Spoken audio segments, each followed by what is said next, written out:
दोस्तों, कार्तिक पूर्णिमा के अगले दिन चिड़ा चिड़ी की कहानी सुनी जाती है। अगर आप मकान बनाने के बारे में सोच रहे हैं, विचार कर रहे हैं या मकान बनाना चाह रहे हैं, तो आप ये कहानी जरूर ही सुनिएगा, क्योंकि ऐसा माना जाता है कि ये कहानी सुनने से अति शीघ्र मकान बन ही जाते हैं। मकान बनाने की जो इच्छा होती है वो बहुत जल्दी पूर्ण हो जाती है। दोस्तों, पड़वा के दिन ये कहानी सुनी जाती है और कहानी सुनने के लिए आप अपने घर के आंगन में या घर के मंदिर के सामने या घर में कहीं पर भी इस कहानी को सुन सकते हैं। आटे से इस तरह से एक मकान बना लिया जाता है और मकान की आकृति आप इस तरीके से बना लीजिएगा। ये मकान आप कितना भी बड़ा या छोटा अपने हिसाब से बना सकते हैं। ये मकान बनाने के लिए हमें सामग्री चाहिए होगी। सबसे पहले तो आटा लेना है, साथ ही में हमें माचिस चाहिए होगी, दिए जलाने के लिए, खील बतासे चाहिए भोग लगाने के लिए और एक लोटा हमें जल लेना है। कहानी सुनने के लिए, तिलक करने के लिए हमें सिंदूर लेना होगा और कलावा लेना होगा।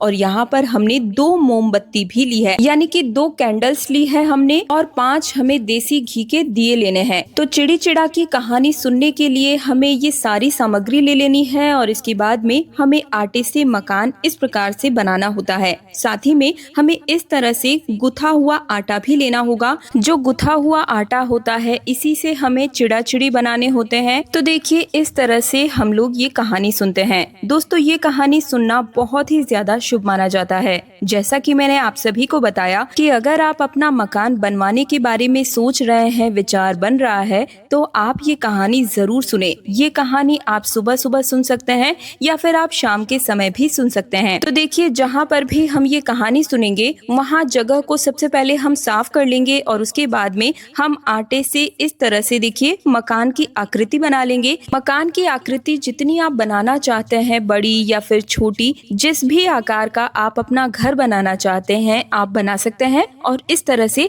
मैं आटे से लाइन बनाते हुए सबसे पहले चारों तरफ लाइन बनाकर बाउंड्री बना लूंगी और इसके बाद में मैं मकान बनाना शुरू कर दूंगी। यानी कि अंदर से कमरे आधे हमें बना लेने हैं। जितने कमरे आपको बनाने हैं, जैसा भी मकान आप बनाना चाहते हैं, उस तरह का मकान आप यहाँ पर बना लें और इसके बाद हमें कहानी सुननी होती है। तो देखिए, इस दिन पड़वा के दिन चिड़ा चिड़ी की कहानी सुनी जाती है। और देखिए, अगर आपने कार्तिक स्नान किया है तब तो आप ये कहानी जरूर ही सुनिएगा, लेकिन अगर आपने कार्तिक स्नान नहीं भी किया है तो भी आपको ये कहानी जरूर सुननी चाहिए। हर किसी को ये कहानी सुननी चाहिए। और देखिए, इसके बाद हम अंदर कमरे बना लेंगे और कमरे जो बनाएंगे उसमें दरवाजा हमें जरूर छोड़ देना है। इस बात का थोड़ा सा ध्यान रखिएगा। तो इस बात का आप सभी को ध्यान रखना होगा। और जब आप कमरे बनाए, यानी कि कार्तिक पूर्णिमा के अगले दिन, पड़वा के दिन, जब आप ये कहानी वगैरह सुनेंगे, उस दिन आपको खिचड़ी जरूर ही बनानी होती है। आप खिचड़ी जरूर बनाएं और ठाकुर जी को खिचड़ी का भोग लगाएं, आम का अचार का भोग लगाएं। तो आप सभी इस बात का विशेष रूप से ध्यान रखिएगा कि कार्तिक पूर्णिमा के अगले दिन खिचड़ी जरूर ही बनानी है और ठाकुर जी को बड़े ही प्रेम भाव के साथ अचार का भोग लगाना है। खिचड़ी का दान करना भी इस दिन बेहद शुभ माना जाता है। तो देखिए, इस तरह से हमारा मकान बन गया है। और जैसा कि मैंने आपको बताया कि खिचड़ी आप जरूर बनाएं और हो सके तो 1 कटोरी खिचड़ी और साथ ही में कुछ दक्षिणा आप मंदिर में भी दान दे दें, बहुत ही अच्छा रहता है। इसके साथ ही देखिए, गुथा हुआ जो आटा हमने लिया था उसे हम ले लेंगे और इस आटे में हमें नमक नहीं डालना है। इस चीज का ध्यान रखिएगा।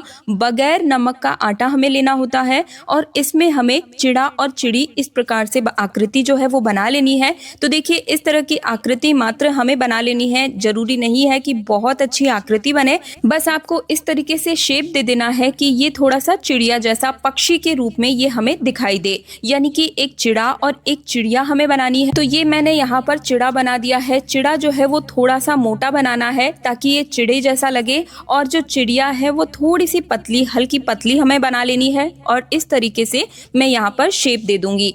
प्रॉपर चिड़िया का शेप देना बहुत ज्यादा जरूरी नहीं है। आपसे जैसा बन जाए वैसा बना लीजिएगा, ठीक रहेगा। ठीक है। और जो मकान आपने बनाया है, इसके बीच में हमें इनको विराजमान कर देना है। तो देखिए, इस तरह से हम इसे बीच में रख देंगे। और अब मैं यहाँ पर चिड़िया बना रही हूँ, तो चिड़िया को भी आपको बिल्कुल इसी तरीके से बनाना है, बस थोड़ा सा पतला बना दीजिएगा। और जहाँ पर हमने चिड़े को बिठाया है उसके बिल्कुल सामने हमें इस तरह से चिड़िया को बिठा देना है। देखिए, चिड़िया हमारी बनकर तैयार हो गई है और अब चिड़िया को हमें यहाँ पर बिठा देना है। और अब इन दोनों के चुग्गे के लिए मैं यहाँ पर थोड़े से खील और बतासे रख रही हूँ। मीठे के स्वरूप में आपके पास जो भी हो आप वो रख सकते हैं। और इसके साथ ही साथ मकान के हर एक कमरे में भी हम थोड़ी थोड़ी सी खील रख देंगे। कहीं पर भी हमें खाली नहीं छोड़ना है। हम खील हर जगह पर इस तरीके से रखते हुए चलेंगे, चारों कोनों में। इसके साथ ही मकान के हर कमरे में, हर जगह पर हमें इस तरीके से थोड़ी थोड़ी सी खील समर्पित कर देनी है, रख देनी है।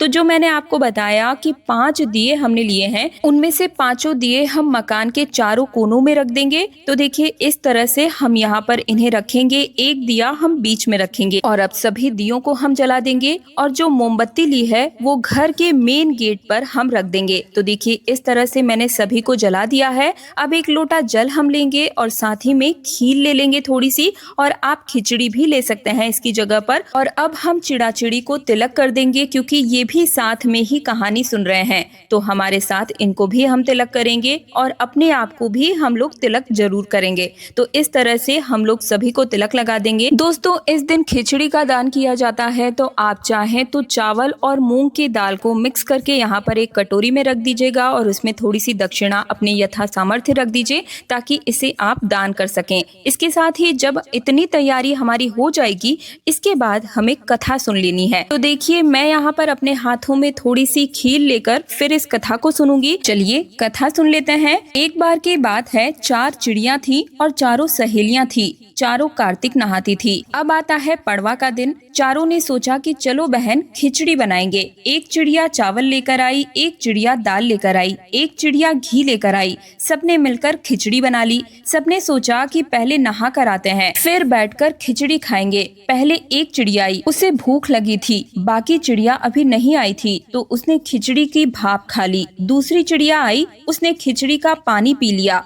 तीसरी चिड़िया आई, उसने खिचड़ी खा ली। और चौथी चिड़िया आई, उसने खुरचन खा ली, क्योंकि खिचड़ी बची ही नहीं थी। चारों चिड़िया कुछ समय के बाद मर गई। जिस चिड़िया ने भाप खाई थी वह राजा के घर राजकुमारी बन गई। जिस चिड़िया ने पानी पिया था वह कुम्हार के घर लड़की बनी। जिस चिड़िया ने खिचड़ी खाई थी वह ब्राह्मण की बेटी बनी। और जिस चिड़िया ने खुरचन खाई थी वह हथिनी बनी। कुम्हार की लड़की राजा के यहाँ दासी बन गई। ब्राह्मण की लड़की राजकुमारी की सहेली बन गई और हथिनी भी राजा के यहाँ पर ही थी। इस तरह वो जो चारों सहेलियां थी वे राजा के यहाँ पर ही थी और बाकी की 3 सहेलियां काम कर रही थी। राजा की बेटी को पिछले जन्म की कुछ बातें याद थी। राजकुमारी की शादी जब हुई तो वह विदा हो रही थी, तो उसने राजा से कहा कि मैं अपनी सहेली को, अपनी दासी को साथ लेकर जाऊंगी। राजा ने कहा कि ठीक है, तुम दासी को और अपनी सहेली को साथ ले जाओ, लेकिन राजकुमारी फिर भी न जाए। राजा ने कहा कि अब तुम्हें क्या चाहिए?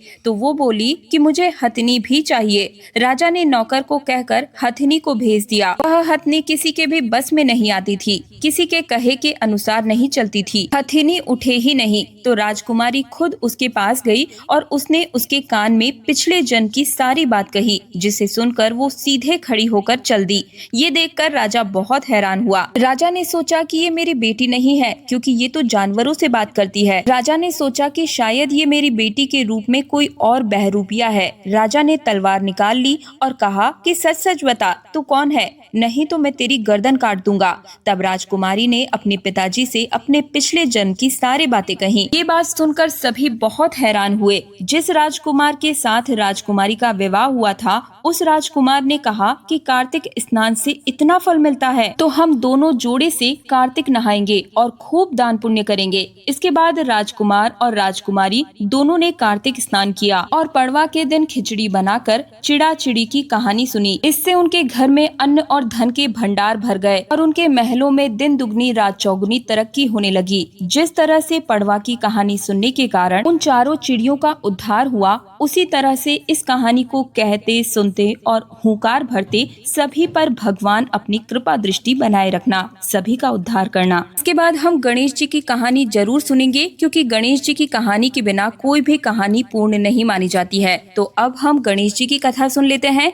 एक बार बुजुर्ग महिला थी, गणेश जी की भक्ति करती थी। रोजाना गणेश जी मिट्टी के बनाती और रोजाना गल जाते। रोजाना मिट्टी के गणेश जी बनाए, रोजाना गल जाए। बुढ़िया के घर के सामने एक सेठ की हवेली बन रही थी। बुढ़िया ने जाकर कारीगर से कहा कि कारीगर कारीगर मेरे पत्थर के गणेश जी बना दो। कारीगर बोला, माँ जी इतनी देर में तुम्हारे गणेश जी बनाऊंगा, उतनी देर में तो मैं अपनी दीवार बना दूंगा, मेरे पास समय नहीं है, किसी और से बनवा लो। बुजुर्ग महिला को बहुत बुरा लगा। बुढ़िया ने कहा कि भगवान करे तेरी दीवार टेढ़ी हो जाए। अब तो सुबह से शाम हो जाए, जैसे ही दीवार बने वैसी ही टेढ़ी हो जाए। फिर ढहाए, फिर दीवार बनाए, फिर से टेढ़ी हो जाए। आए सेठ जी। सेठ जी ने पूछा, आज कोई काम नहीं हुआ क्या? तो कारीगर ने कहा कि जब भी दीवार बनाने जाते हैं दीवार टेढ़ी हो जाती है और दीवार को गिराना पड़ता है। कारीगर ने बुढ़िया की सारी बात बताई। सेठ जी ने कहा कि मुझे बुढ़िया के पास लेकर चलो। कारीगर सेठ जी को बुजुर्ग महिला के पास लेकर गए। सेठ जी ने बुढ़िया को कहा कि हे बुढ़िया माई, हमारी दीवार ठीक करा दो, हम तुम्हारे लिए सोने के गणेश जी बनवा देंगे। सेठ जी ने बूढ़ी माई के लिए सोने के गणेश जी बनवा दिए। सेठ जी की दीवार सीधी हो गई। हे गणेश जी महाराज, जिस तरह आपने सेठ जी की दीवार सीधी की, वैसे ही इस कहानी को कहते, सुनते और हुंकार भरते सभी के सभी कार्य सीधे कर देना। सबको अपनी कृपा दृष्टि बनाए रखना, सबकी मनवांछित इच्छाएं पूर्ण करना। और इसके बाद हमने जो अपने हाथ में खील लिए हैं वो हम जल के लोटे में डाल देंगे और चिड़ा चिड़ी को समर्पित करेंगे। और जो जल का लोटा है, अगर आप कहानी को सुबह के समय सुन रहे हैं तो सूर्य देवता को इसी से अर्घ दे दें, और अगर आप शाम के समय में कथा सुन रहे हैं तो फिर आप चंद्रमा को अर्घ दे दें। तो ये थी चिड़ा चिड़ी की कहानी। और जैसा कि मैंने आपको बताया कि इस दिन आप खिचड़ी का दान जरूर करें